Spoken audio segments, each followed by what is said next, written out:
సందర్భంగా హెచ్చరిక చేస్తున్నా. అవసరం అనుకుంటే మీ పీఠాన్ని కూడా కదిలించేటువంటి శక్తి ఆర్టీసీ ఉద్యోగులకు ఉంటుందని చెప్పి నేను ఈ సందర్భంగా తెలియజేస్తా ఉన్నా. ఆ రోజు కేసీఆర్ గారి నాయకత్వంలో వచ్చినటువంటి తెలంగాణ రాష్ట్రాన్ని అద్భుతంగా అభివృద్ధి చేయాలి, సంక్షేమం చేయాలి, మన ఉద్యోగులను కాపాడుకోవాలనేటువంటి ఏకైక సంకల్పంతో ఆ రోజు 2014 ముందు వచ్చేటువంటి ఆర్టీసీ జీతాలు మరి దగ్గర 21 నుంచి 30% పెంచినటువంటి చరిత్ర కేసీఆర్ గారి నాయకత్వంలో ఉంది. ఆ రోజు మీ ఆవేదన, మీ బాధ, ఈ ఆర్టీసీకి ప్రభుత్వం ప్రతి సంవత్సరం 1000 కోట్ల రూపాయలు మరి ప్రభుత్వ పరంగా సపోర్ట్ చేసుకొని పైన ఇబ్బందులు వస్తున్నాయని మీ అందరినీ ప్రభుత్వంలో విలీనం చేయాలని చెప్పి కేబినెట్ నిర్ణయం చేసి ఆ రోజు గవర్నర్ గారికి పంపించింది. ఆ రోజే మన ఆర్టీసీ కార్మికులు సంతోషపడ్డారు. మేము గవర్నమెంట్ ఉద్యోగులం అవుతున్నాం, మాకు కూడా ఉద్యోగ భద్రత కేసీఆర్ గారు కల్పించారని చెప్పి. ఆ తర్వాత జరిగినటువంటి పరిణామాలలో కాంగ్రెస్ ప్రభుత్వం వచ్చింది. అలవి కానటువంటి హామీలు అందించి ఊకదంపుడు ఉపన్యాసాలు ఇచ్చి ఈ రోజు మీ జీవితాలతో ఆడుకునేటువంటి పరిస్థితి. ఈ రాష్ట్రంలో రైతాంగంతో, యువకులతో, మహిళలతోని, ఆ తర్వాత మన టీఎంజీఓ ఉద్యోగులతోని, ఇప్పుడు ఆర్టీసీతోని. ఈరోజు సంపత్ గారు ఇంతకుముందే చెప్పినట్టు ఈ సంస్థ 1932 సంవత్సరం పుట్టింది. రమారమి 90 సంవత్సరాలు అవుతుంది ఈ సంస్థ ఏర్పాటై. రాష్ట్ర వ్యాప్తంగా, దేశవ్యాప్తంగా ప్రజలకు RTC safety, RTC security, RTC ప్రయాణమే మాకు భద్రతగా ఉంటుందని ప్రతి ఒక్కళ్ళు ఆర్టీసీ బస్సులలో తిరిగినటువంటి సందర్భం.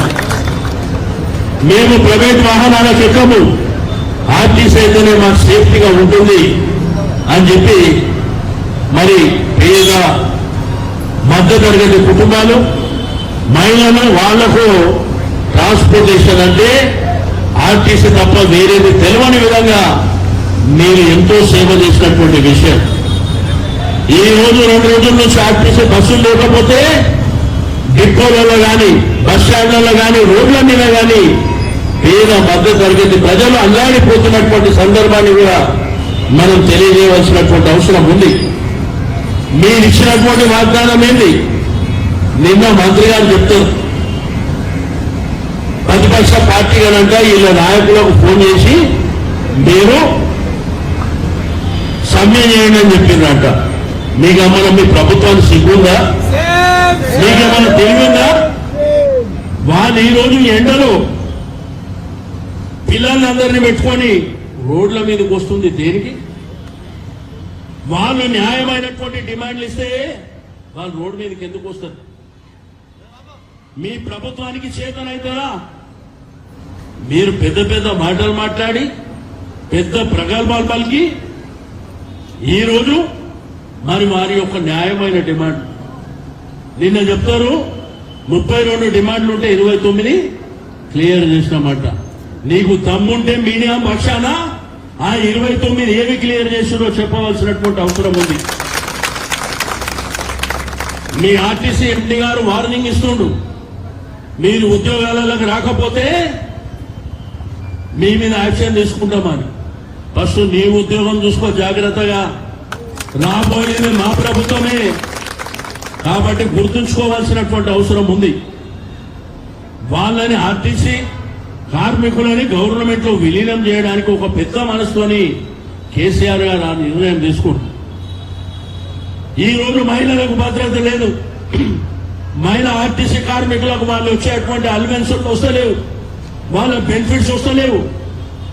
రెండోది మధ్యన ఈవీ వెహికల్, ఎలక్ట్రికల్ వెహికల్ అని చెప్పి ఒక సంస్థకి ఇచ్చి దాంట్లోనంట ప్రైవేట్ వాళ్ళు వచ్చి పనిచేస్తారంట.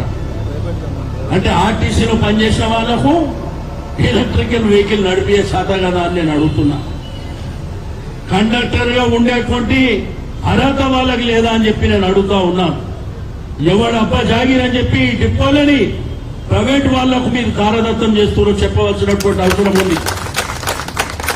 నేను కార్మిక నాయకులకు ఆర్టీసీ ఉద్యోగులు కానివ్వండి, నాయకులకు కూడా నేను చెప్పేది ఒకటే, అందరం చెలో సెక్రటరియట్ అని పిలిపించి రాష్ట్ర వ్యాప్తంగా ఉన్నటువంటి మన కార్మికులను అందరినీ రోడ్డు మీదకి తీసుకురండి, ఎవడు అడ్డొస్తాడో చూస్తామని చెప్పి నేను ఈ సందర్భంగా తెలియజేస్తా ఉన్నాను. మనమందరం రోడ్ల మీదకి వచ్చి సెక్రటరియట్ ముట్టడి చేసి ఈ ప్రభుత్వం మెడలు వంచైనా గానీ మన హక్కులను మనం సాధించుకోవాల్సినటువంటి అవసరం ఉన్నది. వాళ్ళకి ఇచ్చేటువంటి పిఆర్సీ విషయంలో కానివ్వండి, ఇప్పటి వరకు 2 బకాయిలు ఉన్నాయి, అవి కానివ్వండి, పెంచే జీతాల విషయంలో పిఆర్సీ వేయడంలో కానివ్వండి, మీరు మేనిఫెస్టోలో పెట్టలేదా? మరి ఆ రోజు మేనిఫెస్టోలో పెట్టిందే నమ్మి మీకు ఓటేసి మీరు గద్దెనెక్కిన తర్వాత మా జీవితాలతో ఆడుకునేటువంటి అధికారం మీకు ఎవరు ఇచ్చిందని చెప్పి నేను అడుగుతా ఉన్నాను. ఈ రోజు ఆర్టీసీ అంటే భారతదేశంలోనే ఒక అద్భుతమైనటువంటి సంస్థ.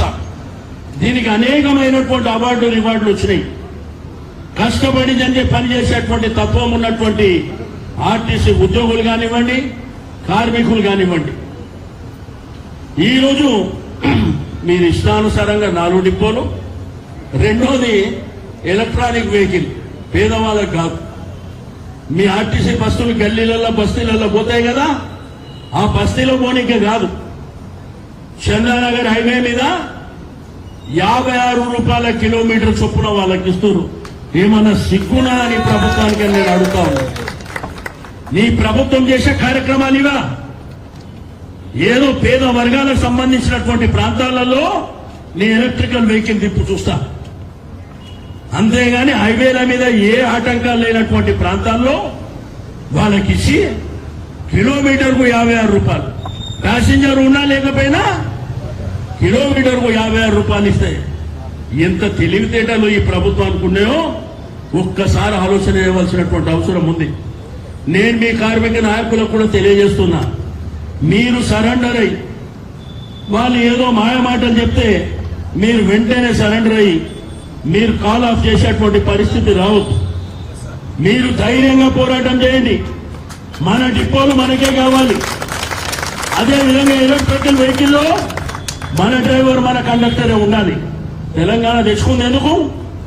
వేరే వేరే ప్రాంతాల వాడు వచ్చి ఇక్కడ పెత్తనం చేయడానికా? లేకపోతే అందులో పనిచేసే వాళ్ళు వేరే రాష్ట్రాల వాళ్ళని పెట్టుకోవడానికా మనం తెలంగాణ తెచ్చుకుంది? కాబట్టి నేను మీ యూనియన్ నాయకులకు కూడా నేను రిక్వెస్ట్ చేసేది ఒకటే, మీ ధైర్యంగా పోరాటం చేయండి. మీ వెనుక మేమున్నాం, మీ వెనుక కేసీఆర్ గారు ఉన్నారు, మీ వెనుక మా పార్టీ అంతా మీ వెనుక నిలబడి కొట్లాడడానికి సిద్ధంగా ఉన్నాం. ధైర్యంగా ముందుకెళ్తే తప్పకుండా మన హక్కులను మనం సాధించుకుంటాం. ఈ రోజు అనేకమైనటువంటి అంశాలు ఉన్నాయి. నేను ప్రభుత్వానికి దమ్ముంటే మీరు 29 ఏవి క్లియర్ చేసిండ్రో మీరు ప్రెస్ కాన్ఫరెన్స్ పెట్టి మీడియాలో రిలీజ్ చేయండి. అనవసరంగా కార్మికులని వాళ్ళకి చెడు పేరు వచ్చే విధంగా ఏదో వాళ్ళు డిమాండ్లు పెట్టారు, మేము క్లియర్ చేసి ఏం పెట్టినావు, ఏం చేసినావు చెప్పు. చెప్పకుండా వాళ్ళని అపాస్పాలు చేసేటువంటి మరి హక్కు నీకు ఎవడిచ్చిందని నేను అడుగుతా ఉన్నా. ఈ రోజు రాష్ట్రంలో చూస్తే ఏ వర్గాన్ని మీరు వదిలిపెట్టారు? రైతులను వదిలిపెట్టిర్రా? విద్యార్థులను వదిలిపెట్టిర్రా? మహిళలను వదిలిపెట్టిర్రా? ప్రతి వాళ్ళతో కూడా నీ ప్రభుత్వం వచ్చిన తర్వాత అందరూ బాధపడుతున్నారు తప్ప ఏ వర్గం సంతోషంగా ఉందో చెప్పవలసినటువంటి అవసరం ఉంది. నీ ప్రభుత్వానికి చేత కాదు. నిన్న చెప్తున్నారు ఏదో అంటే టీఆర్ఎస్ పార్టీ వాళ్ళతో ఫోన్లో మాట్లాడితే సమ్మె చేస్తారు. ఎవడన్నా అరే నువ్వు వాళ్ళకి చేసేది చెయ్యి, వాళ్ళకి చేసేది చెయ్యి. మేము చెప్తే ఉద్యోగులు ధర్నా చేస్తారా? కాబట్టి ఒక్కడు గుర్తుంచుకోవాల్సినటువంటి అవసరం ఉంది. ఆ